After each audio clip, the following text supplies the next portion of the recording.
네, 현 시점 대한민국에서 가장 뜨거운 이슈는 총선이죠. 4년간 국회 의정 활동을 맡길 중요한 선거를 앞두고 저희 MBN은 총선이 끝날 때까지 2달여간 특별 방송으로 이 정치권 내용을 집중 분석하는 대담 코너 시간을 마련했습니다. 먼저 오늘 특별히 모신 네 분부터 소개하고 시작해보죠. 네 분 모시고 이야기 나눠보겠습니다. 김윤용 국민의힘 부대변인, 서용주 더불어민주당 상근 부대변인, 이종근 시사평론가, 차재원 부산 가톨릭대 특임교수 나오셨습니다. 안녕하세요. 네, 어서 오십시오. 선거 앞두고 네 분들은 더 분주하게 방송사들을 다니시면서 아마 바쁘게 보내실 텐데 매주 일요일 저희가 최고의 정치평론가를 모시고 정치권 내용을 분석해보도록 하겠습니다. 먼저 오늘 저희가 준비한 첫 번째 꼭지는요. 민주당의 공천 갈등 관련한 내용입니다. 컷오프 되거나 혹은 하위 10%에 속해서 반발하는 의원들 모습 먼저 보시고 오늘 대담 시작하겠습니다.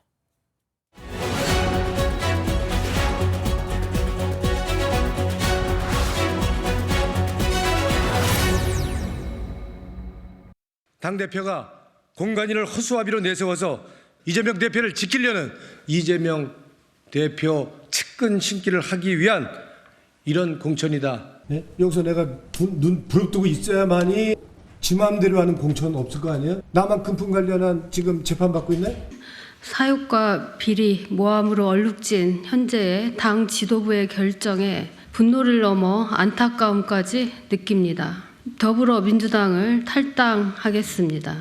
저는 지난주 백현동 판결을 보면서 이재명 대표가 국민을 상대로 거짓말을 하고 있다는 생각을 지울 수 없었습니다. 단순히 민주당이 아닌 이재명 대표를 지키지 않았다는 이유로 하위 10%에 밀어넣었습니다. 이것이 비명 횡사이며 사천 아닙니까? 당연하죠. 우리 당이 가는 길을 나름대로 생각하고 얘기해왔다고 생각합니다. 근데 그게 다 안 받아들여졌고 동료 의원들의 평가 그거 거의 0점 맞은 분도 있다고 합니다. 여러분 아마 짐작하실 수 있을 분이시기도 한 것 같아요. 0점. 그 장면 보고 어떻게 느끼셨어요? 저는 좀 화가 나던데요. 그렇게 웃으면서 얘기할 문제 아니잖아요. 이번 총선 국면에서 최악의 장면으로 국민들께서 오래도록 기억하실 것 같습니다. 국민들께서 그거 한번 봐주셨으면 좋겠어요. 자, 여러 명의 의원들이 등장했습니다. 한 명 한 명 조금 결은 다른 것 같습니다. 서영주 부대변인님. 일단 이수진 의원 사례부터 한번 짚어볼까요? 친명으로 여겨졌던 그런 강경파 의원들 모임이라고 불리는 철험회에서 활동을 열심히 하기도 했었고 나름대로 이재명 의원과도 매우 가까웠었던 의원 중에 한 명으로 분류되는데 배제가 지금 되고 있었단 말이죠. 네. 그 이유는 뭐라고 해야 되겠습니까? 그 이유는 이제 여러 가지 의원들 평가가 있었다는 거잖아요. 그러니까 제가 봐서는 이제 요즘에 민주당 공천 얘기가 나오면 참 곤란합니다. 제가 말씀드리기가. 하지만 일단 여러 가지 의원들의 지금 탈당하신 분들, 그다음에 지금 이재명 대표에 대해서 비판하시면서 또 단식 들어가신 분도 있고 그렇잖아요. 근데 이수진 의원 같은 경우는 제가 봐서는 좀 전략적인 측면에서 그런 당의 판단을 받은 것 같아요. 예. 그러니까 그 동작 지역에 나경원 전 의원이 있지 않습니까? 네. 거기하고 봤을 때 당에서는 좀 이 대항마로서 과연 가능한가 판단이 들어갔던 것 같고요. 거기에 여러 가지 좀 의원 평가도 있지 않았을까. 예. 좀 그런 생각이 듭니다. 그래서 초음회를 했기 때문에 친명이기 때문에 좀 지켜지지 않을까라고 누구나 봤을 거 아닙니까? 그러니까 네. 결국에는 여러 가지 지금 현재 비명이라고 학살을 한다. 라는 부분들에 있어서 하나의 또 명분도 되고 네. 판단이 있지 않았을까 생각이 듭니다. 이재명 대표와의 뭔가의 그런 거리가 멀어져서 배제된 것 같지는 않다. 그런 측면에서 볼 문제는 아니라는 거죠. 왜냐하면 그 전까지만 해도 이재명 대표와 여러 가지 대화를 나누고 이재명 대표에 대해서 정말 많이 방어를 하고 또 네. 윤석열 정부에 대해서 공격을 했던 의원의 대표적인 한 분이었어요. 예. 그렇기 때문에 이게 이재명 대표가 멀어졌다? 저는 그렇게까지 주장하는 거는 억측인 것 같고요. 예. 예를 들어서 이 당 시스템의 자체에서 지금 최근에 민주당이 공천에 대한 여러 가지 갈등이 보이지만 네. 시스템 안에서 대표가 들어가서 깊숙하게 이걸 마음대로 찢어서 막 이렇게 발기발기 할 수 있는 그런 조직은 아니거든요. 그래서 좀 오해는 있을 수 있으나 이런 예. 부분에 있어서 그거를 너무 모든 게 이재명 대표가 지금 좀 이렇게 쥐락펴락하고 있다라고 표현하는 것들은 예. 그냥 개인 입장에서는 억울하겠죠. 예, 노웅래 의원도 비슷한 맥락에서 볼 수 있어요.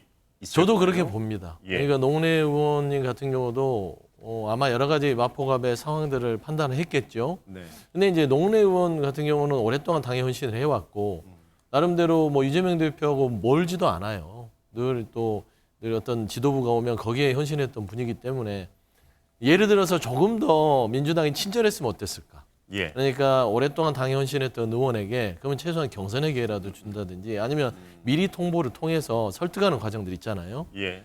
노웅래 의원께서 지금 상황이 마포갑에서 계속 출마하기가 쉽지 않습니다. 그러니까 험지를 가시든지 불출마를 예. 하시든지 아니면 경선을 하는데 감점을 안고라도 하시겠느냐. 그 선택을 저희가 존중해드리겠습니다라고 해야 되는데 예. 갑자기 이렇게 전략적으로 발표를 해버리니까 아마 이제 반발이 튀어나오겠죠. 근데 다만 모든 이 정치사에서 공천 시즌에는요 삭발하고 단식하고 네. 하는 것들이 나올 수밖에 늘 나옵니다. 네. 예. 방식에 있어서 조금 더 세련된 방식이었으면 좋았을 것 같다라는 이제 그런 그렇습니다. 말씀을 주셨는데 이종훈 평론가님. 네네. 앞서 이제 소영주 부대님께서 분석해 주신 이수진 의원이라든지 뭐 노웅래 의원과 서른 의원의 경우는 조금 다른 것 같습니다. 왜냐하면 서른 의원은 직접 본인이 이재명 대표를 공격했던 그런 부분들에 대한 불이익을 받은 게 아니겠냐라고 이야기까지 나왔거든요. 네, 그렇죠. 다르죠. 노웅래 의원이나 혹은 이수진 의원은, 특히나 이수진 의원은 친명계라고 불렸어요. 친명계라고 불렸고 또 이수진 의원의 입장이 바뀌었잖아요. 왜냐하면 이수진 의원은 판사 출신이기 때문에 이재명 대표의 사법 리스크가 나올 때마다 사실 법사위에서 앞장서서 한동훈 법무장관을 직접 공격해왔고 그러니까 이재명 대표의 사법 리스크의 최전선에서 사실은 그것을 옹호하고 비호했던 사람입니다. 예. 저는 서영주 부대변인님 말씀에 이런 생각이 들었어요.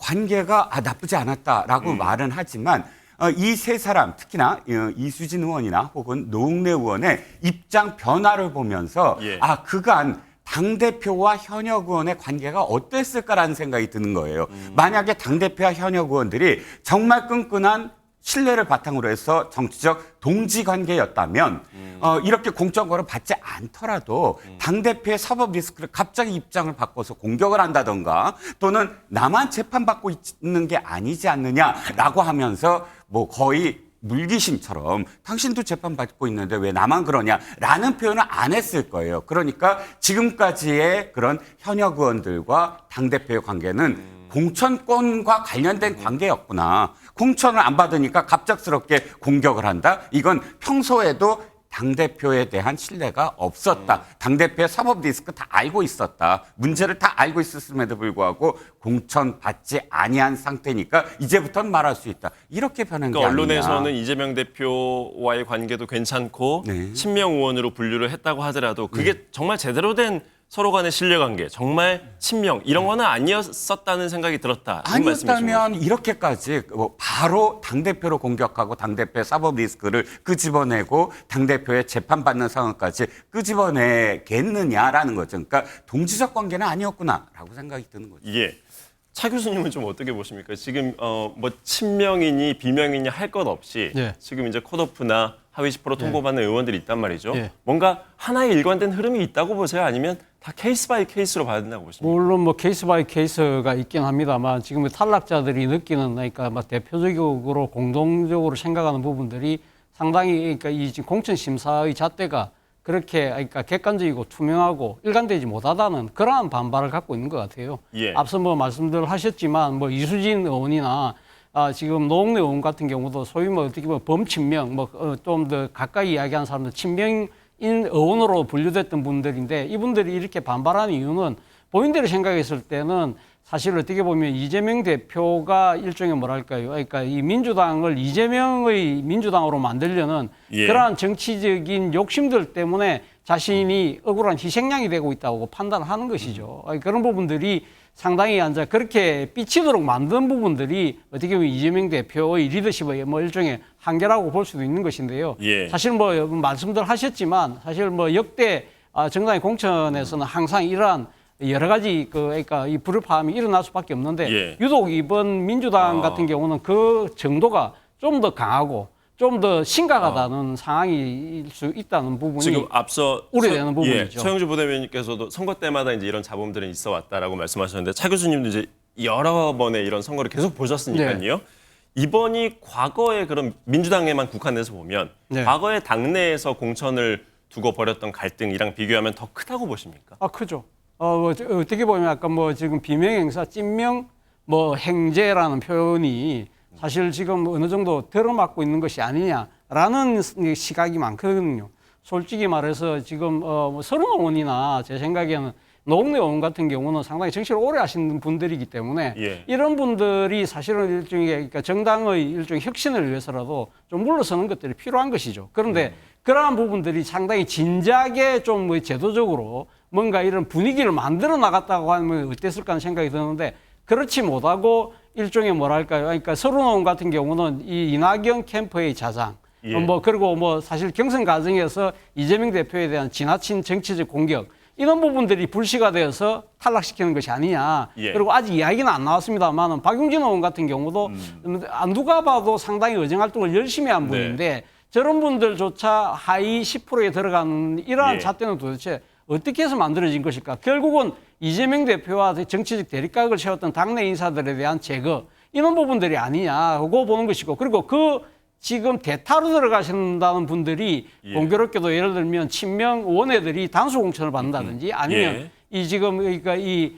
비명 중진들이 있는 곳에 1대1 일종의 뭐랄까 경선을 붙이는 대결 구도를 대결 구도로 가는 것들을 본다고 한다면 이런 부분들이 상당히 이재명 대표의 사천에 가까운 것이 아니냐 그러한 그 논란이 일어날 수밖에 없는 것이고 또 하나의 문제는 그것이죠.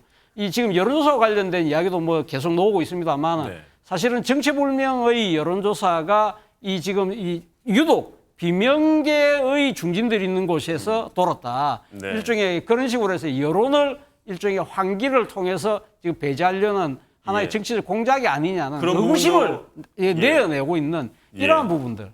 그리고 또 마지막으로 제가 하나만 더 말씀드리고 싶으면 이재명 대표의 리더십이 소위 말하는 바단풍 리더십이라는 거예요. 바단풍이 뭐냐? 이 우리나라의 그 전례 이 와중에 재밌는 와중에 이 서당의 훈장 선생이 바람풍이라는 한자를 가리키는데 본인이 발음이 짧아서 그러니까 나는 바람풍 할 테니 니네들은 바람풍으로 해야 돼라고 이야기하는 그런 부분을 말씀드리는 건데 예를 들면 이재명 대표가 쉽게 말해서 지금 사드 리스크에 상당히 한가운데에 놓여 계신 분이잖아요. 근데 이분이 소위 말해서 노웅래 의원이 돈봉투 뭐 여러 가지 문제들 그리고 또 지금 전당대회 돈봉투 받은 분들에 대해서 공천 배제를 결정한 듯한 모양새가 쉽게 말하면 당대표로서의 결격적인 사유를 가지신 분이 쳐낼 수 있느냐는 그러한 논란을 불러일으킨다는 거예요. 이러한 부분들이 지금 이제 민주당의 여러 가지 그러니까 공천 논란을 더욱더 크게 만드는 하나의 원인이 아닐까 생각합니다. 이재명 대표의 그런 개인적인 사법 리스크가 더 공천 잡음을 내고 있는 부분이 있다라고 말씀을 주셨는데 김윤영 부대변인 이제 상대당에 대한 이야기인데 국민의힘 쪽에서 바라보는 지금 민주당 공천 갈등은 어느 정도 수준이라고 보이시죠? 저는 한 가지 부분을 되게 주목해서 본 부분이 있는데요. 민주당이 하위 평가, 의원들의 하위 평가를 공개한 게 이번이 처음이 아닙니다.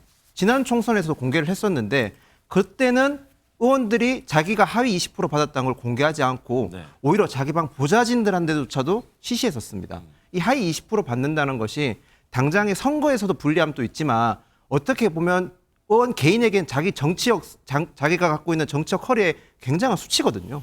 근데 그거를 지금 모두는 아니지만 의원들이 앞장서서 밝히고 있습니다. 그 말인 즉슨 이 하위 10%나 20% 받았다는 것이 부끄럽지 않고 오히려 떳떳하다는 게 반증이고 동시에 이번에 민주당의 공천이 얼만큼 공정하지 못하다는 걸 반증하는 거다. 그러니까 스스로 공개하는 이유는 내가 실력 부족 때문에 하위 20%가 된 게 아니라 다른 이유 때문에 내가 하위 20%가 됐다라는 느낌을 강하게 받으니까 그렇다는 거죠. 오히려 이렇게 얘기함으로써 지역 유권자들에게 더 많이 득표할 수 있다고 보는 거죠. 원래 하위 20%를 받으면 지역에서는 경선이나 본선에서 굉장히 큰 마이너스가 되는데 오히려 이게 마이너스가 되지 않기 때문에 판단했기 때문에 의원들이 앞장서서 밝혔다. 저는 그렇게 보고 있습니다. 이런 상황에서 공천 관리를 담당하는 민주당의 김성환 의원 발언이 공천 논란에 기름을 부었다라고 할 수 있겠습니다. 한 라디오 방송에서 언급하기를요. 이 대표 체포한 표결이 공천 평가에 영향을 미쳤을 거다 이렇게 얘기를 했는데요. 이게 만약에 사실이라면 이 대표 체포동의안이 이렇게 비명계의 공천 살생부가 된 셈이다 이렇게 볼 수도 있을까요? 그러니까 지금 보면 이재명 대표가 0점 발언을 했었잖아요. 당시에 주변에서 얘기 자체가 이게 또 발화점이 된 거예요. 대표가 알았을 것이다. 봤을 것이다. 그러면 이명백 공관위원장이 또 그런 얘기를 하지 않습니까? 네. 다른 의원들도 이재명 대표와 이명백 공관위원에게 밀봉된 채 전달이 됐다. 그랬더니 이명백 공관위원장은 뭐라고 했냐면 이거를 뭐 이재명 대표한테 누가 얘기했나 보다. 그러면 알았다는 거잖아요. 예. 알고 얘기했다는 거기 때문에 주변에서 이미 확인을 해준 거고 김성원 의원 같은 경우도 그래요. 왜 이런 얘기를 했는지 모르겠어요. 그러니까 본인이 이거를 알고 얘기한 것인지 이게 사실인지는 모르겠으나 예를 들면 지금 현재 서른 의원도 그렇고 박용진 의원도 그렇고 윤영찬 의원도 그렇고 예를 들면은 체포동의안 시절에 가결을 던졌을 만한 분들이잖아요. 네. 물론 무기명이지만 그렇게 던졌을 때는 이분들이 지금 가결표를 던져서 9월에 체포동의안이 있었고 11월에 의원평가가 있었단 말입니다. 틀림없이 그 뭔가가 평가에 반영이 됐을 것이다라고 얘기하는 거잖아요. 그러면 이게 지금 현재 이재명 대표에 대해서 충성하지 않은 사람에 대해서 찍어내기다라는 걸 스스로 증언을 하는 겁니다. 왜 이런 얘기를 하죠? 근데 아까도 말씀드렸지만 이 공직자 평가표가 이 그래프가 나와서 알겠지만 여러 가지 평가들이 있습니다. 그런데 만에 하나 김성환 의원처럼 이게 반영이 됐다면 이건 심각한 문제죠. 이게 체포동의안 부분에 있어서 이거를 당론으로 그때 한 게 아니잖아요.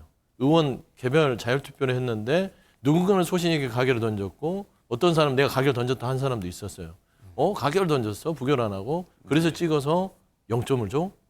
이거는 도저히 있을 수 없는 일인데 제가 봐서는 민주당은 그렇게 평가를 하지 않았을 거라고 생각하고요. 당시에 그 가결표를 던진 의원들 스스로도 이런 결과까지 이어질 줄은 예상을 못했겠죠. 통상 보면 서른 의원님 얘기가 나와서 그러는데 이 정치의 제가가 테크닉이 부족하다고 하는 것은 통상 예전에 문재인 전 대통령의 대표로 있을 시절에 민진무라는 어떤 그런 또 반대 세력이 있었습니다. 네. 비주류가. 엄청 문재인 당시 대표에게 사퇴하라고 그러고 무능력하다고 그러고 정말 입에 담을 수 없이 공격을 했어요. 그런데 결과적으로 공천 시즌 때였거든요. 네. 그분들 다 살았어요. 이유는 뭐냐면 그게 테크닉입니다. 그러니까 본인한테 이 지도부에 반격을 한다고 해서 이 사람들 죽이면 결국엔 공천 자체가 이거는 엉망이 된다는 걸 알기 때문에 또 그 비주류에서는 그걸 알고 공격을 해요. 그게 또 이제 당 내에서 비주류 살아남는 방식이단 말입니다. 그래서 서른 의원도 아마 설마 했을 겁니다. 최소한 뭐 김용주 의원이나 다른 다선 의원들에 대한 어떤 그런 컷오프 소식과는 다르게 본인은 정적이라고 생각하는 거죠. 지도부에 대한 정적인데 설마 정적을 제거한다? 그런 정치적 부담을 안고 나를 하위 10% 줄까? 했는데 그게 이루어진 거예요. 예. 이런 부분들은 굉장히 좋지 않은 시그널이다라고 이렇게 외부 평가들이 있는데 지금 김성원 의원의 말을 다시 한번 평가하자면 이런 일은 당에서 있을 수 없다. 저는 다시 한번 좀 반론을 제기하고 싶습니다. 그럼 이종근 시사평론가님께서는 어떻게 보시나요? 이 친명계 김성환 의원이 하위 20%의 비명계가 많은 이유에 대해서 이렇게 언급을 했는데 어떻게 바라보고 계신지요? 자, 근 일주일 동안의 지금의 어떤 상황을 보면 민주당은 좀 자멸하는 어떤 느낌이에요. 왜냐하면 지금 이런 모든 것들이 뭐 국민의힘이 지금 논평을 하거나 하지 않고 내부에서 이야기가 나오고 있는 것이거든요. 비명행사라는 말도 사실 내부에서 시작된 것으로 압니다. 김성환 의원의 발언은 정말 충격적입니다. 왜냐하면 이건 반헌법적인 이야기예요. 자, 지금 기억하시겠지만 체포동의안은 무기명 투표입니다. 누가 가결표를 던졌는지 누가 부결표를 던졌는지 모르는 게 원래 우리 헌법 정신에 맞습니다. 예. 비밀 투표니까요. 양심에 따라서 하는 것이고요. 당에서 알려고 해서도 안 되고요. 안 되고요. 왜냐하면 그건 당연한 것이죠. 그리고 우리 모든 국회의원들은 개별적인 대의 헌법 기관입니다. 그러니까 자신의 양심에 따라서 사실 자신의 어떤 그런 투표 행위를 해야만 하는 것이고 그런데 지금 가결표를 던진 사람들을 특정해서 그 사람들에게 불이익을 줬다라고 지금 지금 친명 쪽에서 아예 시인을 해버린 셈이 됐잖아요. 이것은 정말 있을 수 없는 일을 자인하고 있다라는 어떤 부분이고요. 다 말씀을 해주셨지만 정적 부분에 대해서 하나만 더 제가 보충을 하면 박용진 의원입니다. 예. 박용진 의원은 함께 이재명 대표와 함께 당권 경쟁을 벌였던 상대예요. 예. 그러면 제가 보기에 어떤 정당도 함께 경쟁을 벌였던 후보였던 사람을 이렇게 공천에 배제하는 경우는 없거든요. 예. 아무리 점수에 따라서 하지만 그러나 균형감이라는 게 있어요. 균형을 해야 된다. 이를테면 예. YS는 6대4의 균형으로 언제나 공천을 주어라. 예. 그러니까 주류와 비주류 또 DJ 같은 경우는 정대철, 김상현 이렇게 네. 쓴소리하는 그런 뭐랄까 중직등 의원들을 도리어 키웠거든요. 예. 당에서 쓴소리 하라고. 그런데 박용진 의원 같은 경우를 예를 들면 정적을 대놓고 자르는 그런 사례를 지금 민주당이 역대 볼 수 없는 그런 상황을 예. 만들고 있다는 겁니다. 예, 민주당 공천 갈등 이야기 나누고 있는데 이거 한 가지만 짚어보고 국민의힘 쪽 이야기로 넘어가 보죠. 차정 교수님, 예. 그 임종석 전 비서실장 이야기를 해보려고 해요. 네. 공천 갈등이 더 불거질지 아니면 뭔가 수습 국면으로 좀 갈 수 있을지 바로미터가 될 수도 있을 것 같은데 지금 친문으로 분류할 수 있을 것 같고 그렇죠. 문재인 정부에서 예. 비서실장을 했기 예. 때문에요. 예. 그런데 지금 서울에 중성동갑 지금 국민의힘은 윤희숙 전 의원을 여기다가 배치를 한다는 거 아니겠습니까? 그렇죠. 여기에 과연 임종석 전 실장을 넣을지 아니면 배제할지 어떻게 예상하십니까? 이번 주 저는, 초면 이제 나올 것 같거든요. 저는 뭐 가능성이 거의 반반이지 않을까 생각이 드는데요. 사실은 지난주 내내 진행된 상황으로 봤을 때 임종석 전 비서실장이 사실 중성동 갑에서는 배제되는 분위기였어요. 그래서 뭐 일각에서는 송파 갑으로 지금 하니까 험지 출마를 해달라는 이야기까지 나왔잖아요. 그런데 예. 거기에 대해서 임종석 전 비서실장이 나는 안 가겠다는 이야기를 분명히 했고 그래서 본인이 중성동과 갑에는 무조건 가겠다는 입장을 분명히 밝혔기 때문에 그렇다고 한다면은 뭐 좀 더 그러니까 이 좀 전투력이 있는 사람 뭘 뭐 내셔오겠다 해서 소위 말하는 여전사 3인 트리오 중에 한 분이 가는 거 아니냐는 이야기가 나왔었는데 예. 제가 왜 지금 그러니까 이 분위기가 조금 반전됐나고 이를 말씀을 드리냐면 일부각의 보도를 보니까 이해찬 전 대표가 일종의 그러니까 이 임종석 전 비서실장의 중성동 갑의 공천을 이재명 대표에게 권유를 했다고 이야기가 지금 예, 전해지고 있기 언론 때문에 그렇게 전해졌습니다. 예. 이재명 대표 입장에서는 사실은 당내 원로들이 이번 공천 과정에 대해서 그 강하게 지금 반발하고 예. 질책하고 있지 않습니까? 예. 그나마 지금 기댈 수 있는 일종의 뭐 정치적 비빌 언덕은 사실 이해찬 대표인데 그렇죠. 이해찬 전 대표가 이 지금 임종석 전 실장의 공천을 강하게 추천했다고 한다면 이재명 대표 입장에서도 아마 결단을 내릴 가능성이 저는 높지 않을까 생각이 들어요.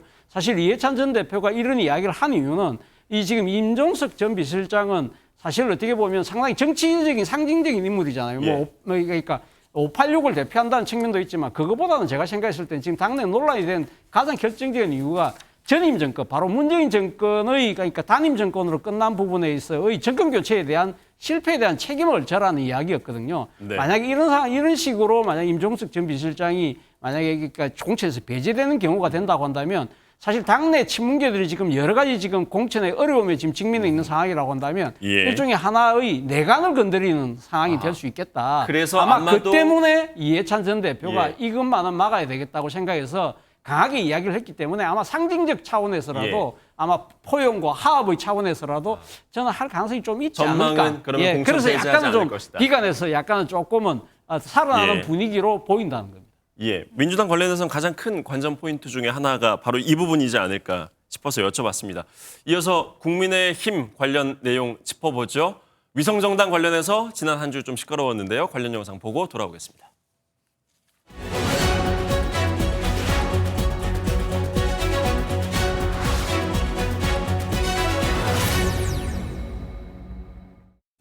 잡음이 아니라 감동이 없다는 정도의 비난을 받는다면 그 비판 정도는 저는 저희가 나름대로 최선을 다하고 있다는 점을 언론에서도 인정해 주시는 것 아닌가 생각이 듭니다.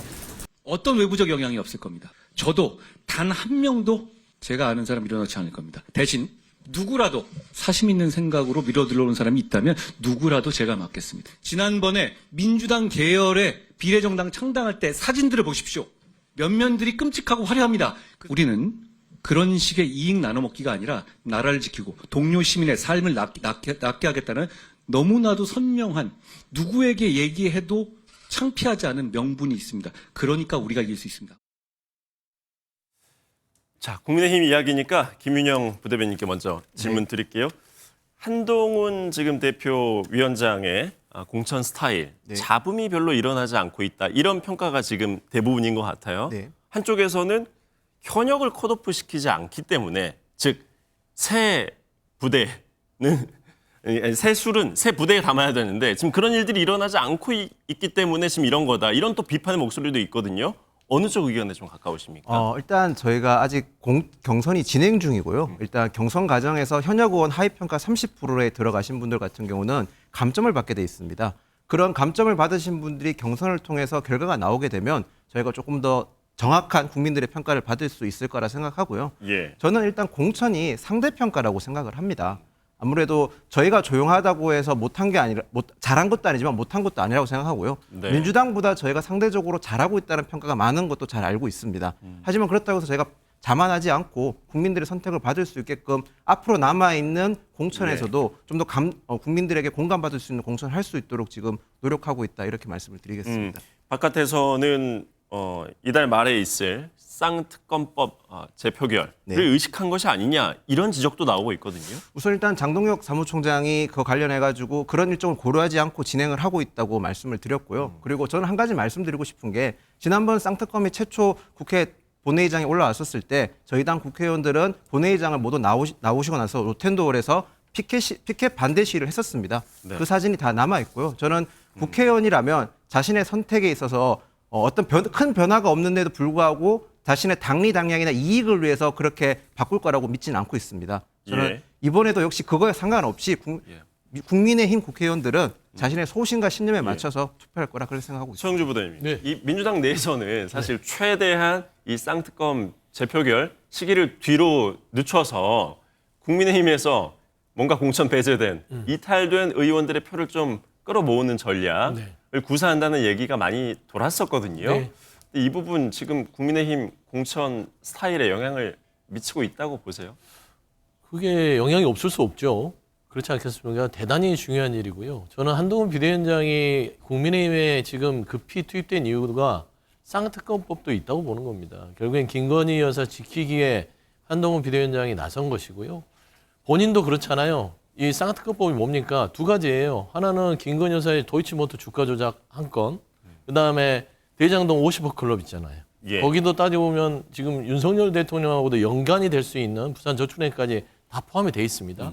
이게 김건희 여사와 윤석열 대통령이 포함된 거기 때문에 지금 공천에 있어서 이 특검법을 막는 거는 당연히 우려를 하고 신경을 쓸 수밖에 없는 요인이에요. 그래서 이거를 애써 부인하는 걸 보면서 이거 생각하고 있구나.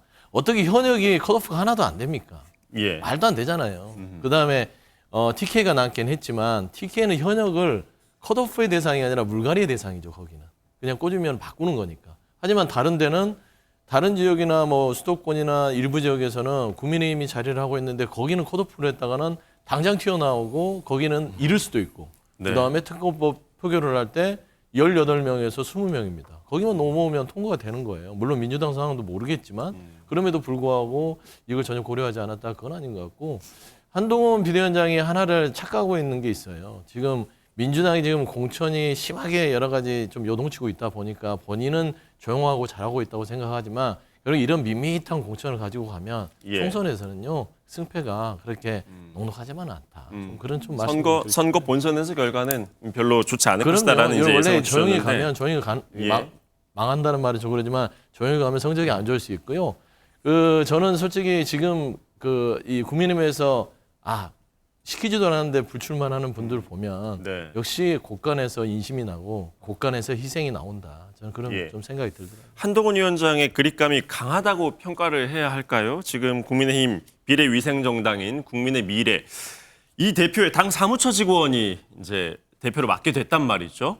그러면 뭐 누가 봐도 사실은 그냥 비례위생정당은 하나의 당이긴 합니다만 직원이, 사무처 직원이 이렇게 대표로 가니까요. 이거는 또 처음 보는 일 같습니다. 어떻게 평가해야 될까요? 그렇지요. 한동훈 비대위원장은 학습을 굉장히 많이 한 것 같아요. 이 비례위성 정당만이 아니라 지금 그런 지역구와 관련된 공천도 역시 4년 전과 8년 전 이런 두 번의 총선과 견줘봤을 때 그 과오를 되풀이하지 않겠다. 거기에 초점을 맞춘 것 같아요. 비례위성 정당도 마찬가지입니다. 비례위성 정당 4년 전에 정말 네. 최악이었어요.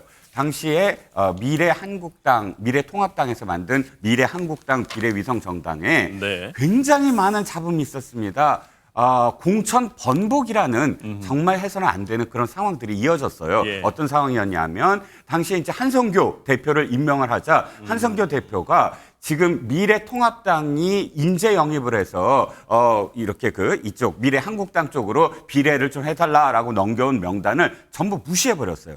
그리고 전부 20번 바깥으로, 그러니까 안정권 아닌 바깥으로 전부 다 배치를 하면서 그 새롭게 자신이 공병호 공관위원장과 함께 새로운 인물들을 추천했거든요. 그러다 보니까 이쪽 미래통합당 입장에서는 아니 미래한국당을 미래통합당이 만들었는데 처음에 같은 뜻으로 했다가 완전히 충돌이 돼버렸고 그러자 지금 한성료 대표를 지금 그때 사퇴시키고 새롭게 시작을 했거든요. 이런 과정들을 국민들이 지켜보면서 굉장히 혼란스러워했어요. 그러니까 짧게 덧붙이면 한동훈 비대위원장은 이겁니다. 처음부터 얘기를 해서 계속 일관되게 기자들한테 얘기했어요. 이 위성정당은 우리가 어쩔 수 없이 만든 정당이다. 그리고 본 정당인 지금 이 본 정당에서 하려는 사람들을 그대로 비례대표로 할 수 있는 수단에 불과하다. 이렇게 선언을 했거든요. 그러니까 대표를 명망가를 한다? 이런 게 중요하지 않고 국민들이 보기에도 이건 위성정당이다. 이 정당이 계속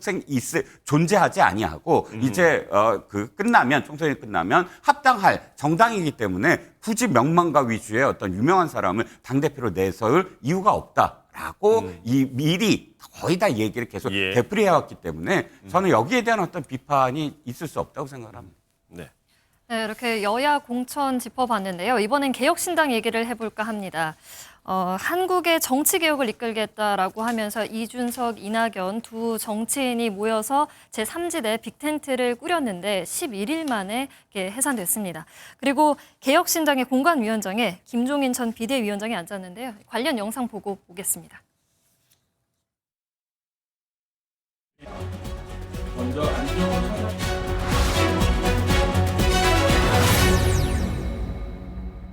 이준석의 개혁신당하고 이낙연의 신당하고는 생리적으로 맞춰가는 정당이다. 이렇게 뭐 다 준데도 내가 안 해요. 그 말 자체가 내가 별로 기분이 안 좋아요. 내가 그 당을 전부 다 내가 마음대로 해도 내가 헐떡말떡하는 건데 내가 그 복잡한 사람들 속에 들어가가지고 오늘 개혁신당은 22대 국회의원 선거를 위한 공천관리위원장을 선임합니다. 어느 당보다 중량감 있고 정무적 능력이 탁월한 김종인 위원장님을 모시게 되었습니다. 여러 가지 걱정되는 지점 이런 것들을 저희에게 말씀해 주셨고 저희가 그 부분에 대해 가지고 만족스러운 답을 드린 것 같습니다. 네, 이준석 대표의 개혁신당에 김종인 전 비대위원장이 공관위원장으로 합류를 했습니다. 차 교수님, 이전부터 공관위원장 영입설은 파다했지만 김종인 위원장이 라디오에 나와서 직접 다 준다 해도 안 간다 이런 부정적인 입장을 전에는 냈는데 이 지금 상황 어떻게 보고 계신가요? 이준석 대표의 정치 행보를 감아보면 기승전 김종인이잖아요. 적절한 공식이 이번에도 더 들어맞는구나 하는 생각이 드는데 사실 김종인 위원장이 한 1년 전에 그 라디오에 나와서 제3지대가 아마 그러니까 다음 총선에 뜨면 아마 한 30석 정도는 갖고 갈 거라고 아주 그러니까 그 전망을 밝게 봤었거든요. 근데 최근에 상당히 안 좋게 또 했던 부분은 지금 따지고 보니까 결국 이낙연 대표 때문에 그런 것이 아니었나 하는 생각이 드는 것 같아요. 그러니까 김종인 위원장 입장에서는 아마 제3지대에서의 일종의 뭐랄까요 민주당 세력과의 합당, 그러니까 힘을 합치는 부분은 정말 필요한데 그 과정에서 이것이 자칫 잘못하면 이낙연 대표의 정치적 재기를 위한 도구 발판 정도로 전락하는 거 아닐까라는 아마 그런 상당히 비판적인 시각을 갖고 계셨던 것 같아요. 그런데 그렇기 때문에 아마 이준석 대표도 상당히 이낙연 대표에 대한 견제를 아주 세게 했고 바로 그런 문제들 때문에 결국은 이 빅텐트가 치러지지 못하고 이제 중텐트로 두 개 나눠지는 형국이었는데 아마 이러한 상황을 보면서 이 김종인 전 위원장 입장에서는 내가 지금 빨리 들어가서 이 지금 중텐트에 불과하지만 내 힘을 좀 보태야 되겠다라고 생각을 한 것 같고요. 본인이 생각했던 제3지대에서의 정치적 성공이 일종의 그러니까 성공을 거둬야만 대한민국 정치가 앞으로 좀 더 발전할 수 있겠다는 나름대로 소신도 작용을 한 것 같은데 문제는 김종인 비대위원장의 영입에는 득과 실이 저는 다 있다고 봅니다. 아무래도 이 김종인 그러니까 전 비대위원장 같은 경우는 사실은 뭐 상당한 이 이슈를 또 이렇게 선정하는 탁월한 능력이 계시잖아요. 2012년도에 당시 새누리당이 위기에 빠졌을 때 경제민주화라는 아젠다를 내세워가지고 선거를 돌파한다든지 2016년도에 소위 말하는 민주당의 비상대책위원장이 됐을 때는 짜르라고 불릴 정도로 강력한 장악력. 그걸 통해서 소위 말하는 친노 패권, 친문 패권이라는 부분을 상당히 상쇄시키면서 민주당을 일당으로 만들었던 그러한 부분들을 본다고 한다면 상당히 득이 될 수 있겠지만 문제는 또 실도 있다는 거죠. 그 김종인 비대위원장이 어떻게 보면 상당히 좀 노예한 정치인 이미지를 갖고 계시잖아요. 그렇다면 개혁신당의 지지층이 2030이고 개혁이라는 당명하고 과연 잘 부합되느냐 그런 측면도 있다는 것이죠. 이준석 대표가 워낙 이제 젊은 정치인이다 보니 뭔가의 그 신구의 조화적인 측면에서는 장점이 있을지 않을까 싶기도 물론 한데. 신고의 조화도 그러니까 필요하긴 합니다만 앞서 제가 말씀드린 대로 기승전 김종인처럼 비치는 부분 너무 김종인에 김종인 의지하는 게 아닌가. 그러니까 위원장에게 정치적으로 뭔가 많은 의지와 의탁을 하는 부분들이 과연 이 중장년층들은 어떻게 생각할까 이런 부분들도 한번 따져볼 필요가 있다는 것이죠. 그렇다면 김윤영 국민의힘 부대변인께 여쭤볼게요. 김종인 위원장이 앞으로 이렇게 정권을 쥐고 어떻게 나아갈 거라고 예상을 하시는지요?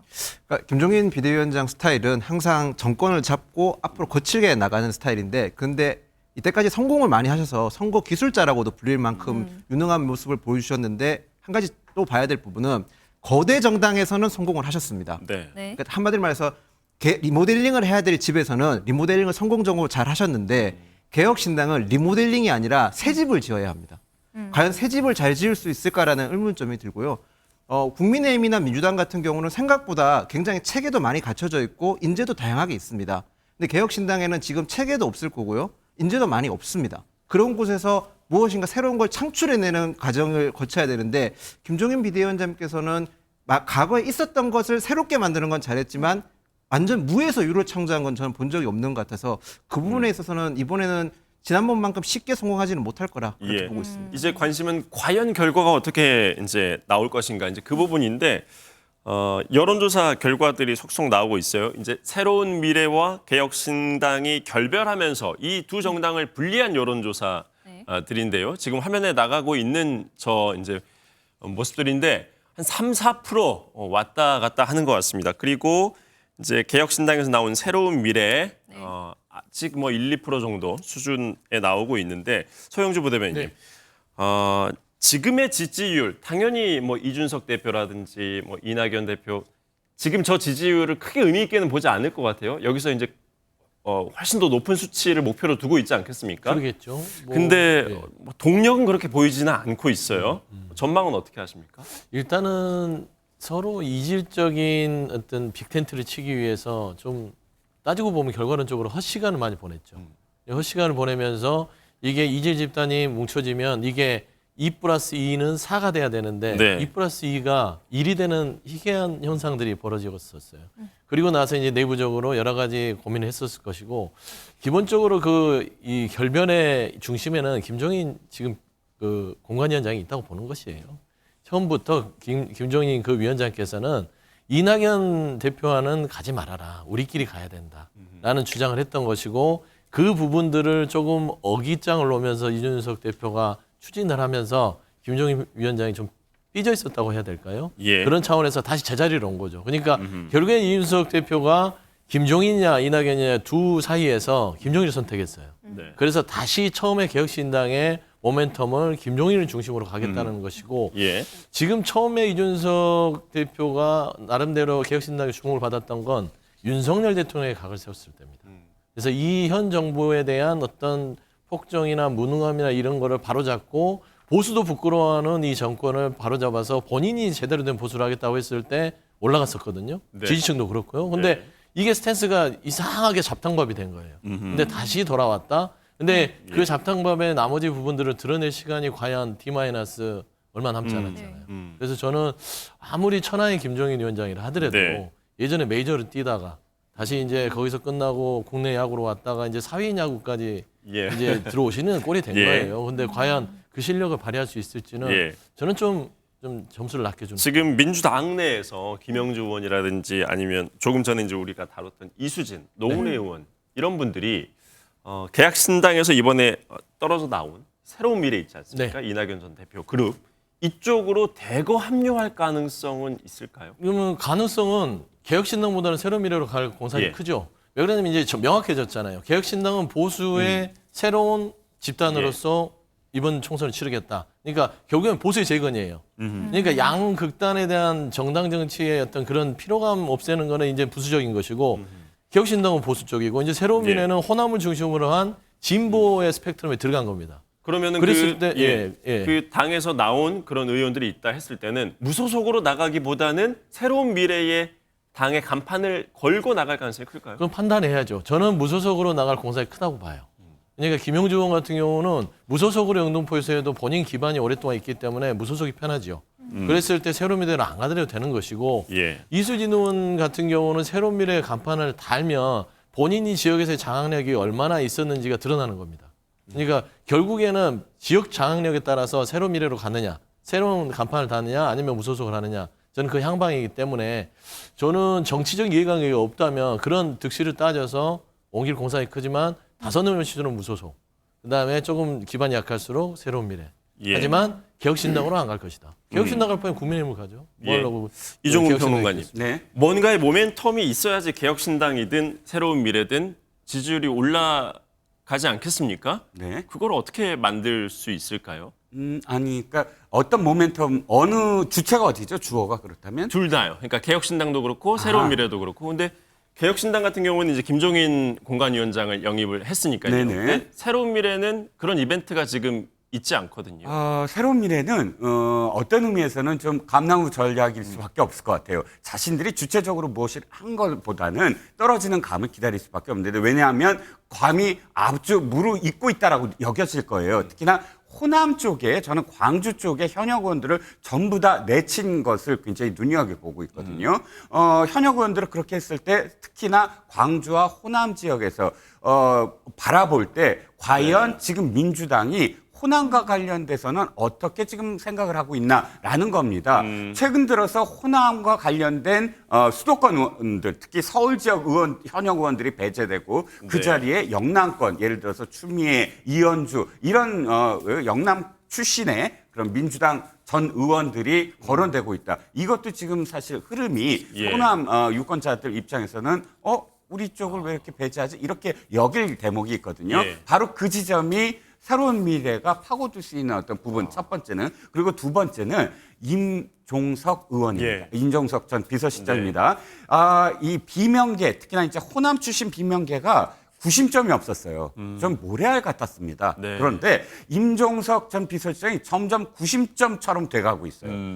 그러다 보니까 임종석 비서실장을 만약에 성동갑에 안 준다. 그리고 거의 내치는 것처럼 지금 계속 그렇게 포지셔닝 한다면 임종석 비서실장을 중심으로 해서 새로운 걸 한번 해보자. 그랬을 때 이미 만들어진 호남 베이스 정당이 있다. 거기서 한번 손을 잡아보자. 이렇게 스토리가 될 가능성도 있거든요. 그러면 임종석 전 실장이 새로운 미래에 합류를 할 가능성 배제할 수 없는데.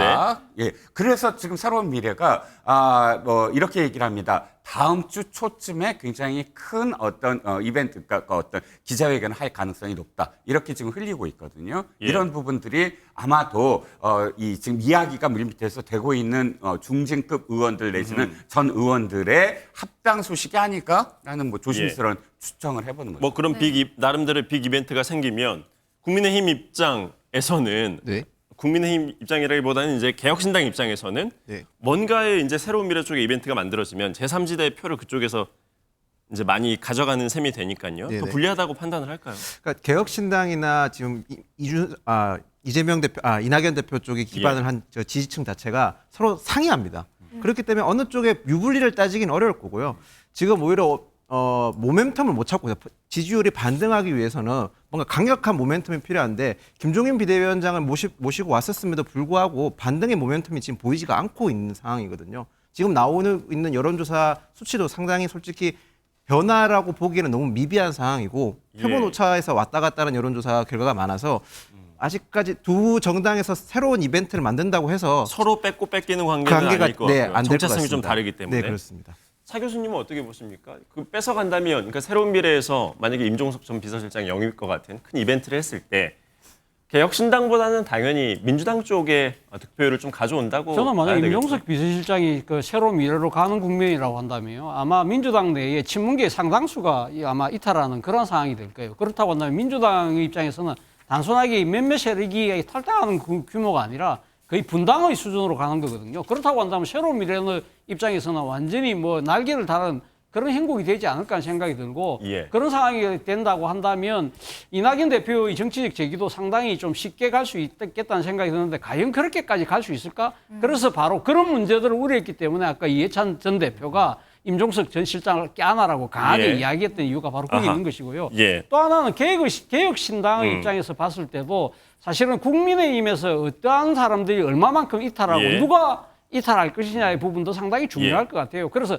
그런 부분들을까지 감안을 했기 때문에 예. 김종인 전 위원장을 공관위원장을 모셔온 예. 거죠. 일종의 구심점을 채우기 위해서 한 건데 과연 그러한 김종인 효과가 예. 지금 국민의힘에 잠재되어 있는 불만 세력들한테 얼만큼 어필할지는 지켜볼 때문에 마지막으로 짧게 20초만 여쭤볼게요. 소영주 부대표님. 네. 임종석 전 실장 안 갑니다. 나올 가능성 안 간다. 예, 그거는 안 가는 거 확실하고요. 제가 임종석 전 실장의 성품과 성향과 정치를 알기 예. 때문에 절대 안 갑니다. 일단 그런 상황이 만들어져도 본인이 안 안 갑니다. 갑니다. 그다음에 두 번째는 새로운 미래의 관건은요. 기호 3번입니다.